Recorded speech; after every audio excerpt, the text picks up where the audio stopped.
Fifth obstacle, sentimentality. Sentimentality is a spurious relationship created by the imagination between nature and ourselves. When a natural occurrence moves us, our emotion may be either genuine or spurious. It is genuine if it acts on our vital centers, directly and spontaneously, without the intervention of imagination, egoism, or the spirit of possessiveness. It is spurious if sentimentality, which is egocentric, transposes it into the key of our likes and dislikes, and imagines it relative to our personal impressions. Man needs emotions, and when he cannot discover them in the domain of the real, he creates them artificially inside his own personality. But feelings concocted in this way are spurious because the relationships on which they are based have reference only to the lower self, which is never touched by anything except in a selfish manner. The sentimental person judges all the reports of his senses by their concordance or discordance with his personal feelings and intellectual notions. He appreciates color only insofar as it charms himself. In music, he likes only the tunes that reflect his own sentiments and recollections.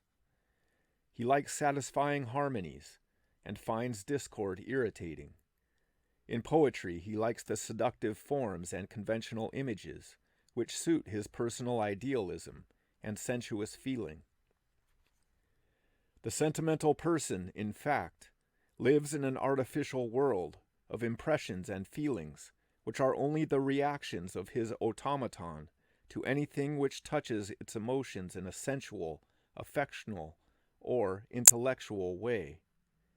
And this emotional state is spurious, in the sense of, quote, unreal, because it is the product of personal motives and not of contact with either natural or spiritual realities. Sentimental emotion, since it affects only the mortal part of our being, does not in any way enlarge consciousness. Animal instinct is closer to reality than this mental artifice by which ever-varying combinations of memory and emotion are used to play a kind of mental game.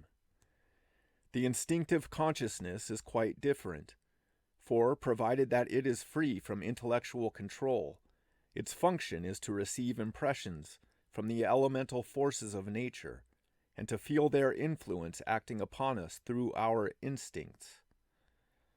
The accompanying emotion signifies the arousing of a sleeping awareness, which transcends the mental concepts of the automatic self. This, however, becomes impossible if the intellect intervenes, doubting, selecting, refusing, rearranging, and explaining, as shall suit its own arbitrary principles of interpretation. For humanity, the two real conditions are the two extremes, the physical and the spiritual. The two intermediary conditions, the astral or emotional and the mental, are only temporary and relative, for their expressions can only be true when they correspond faithfully to the impressions received on the physical and spiritual planes. When the astral and mental play by themselves or together, they simply create an entanglement of artificial feelings based on false impressions. Sentimentality is a mirage, and as unproductive as a desert.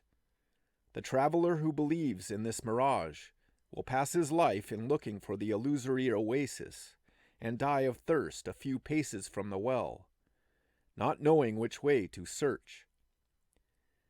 Sentimentality apes love, but impersonal love can burn it up as it burns up all destructible values, being itself the living fire that overcomes all powers, both above and below.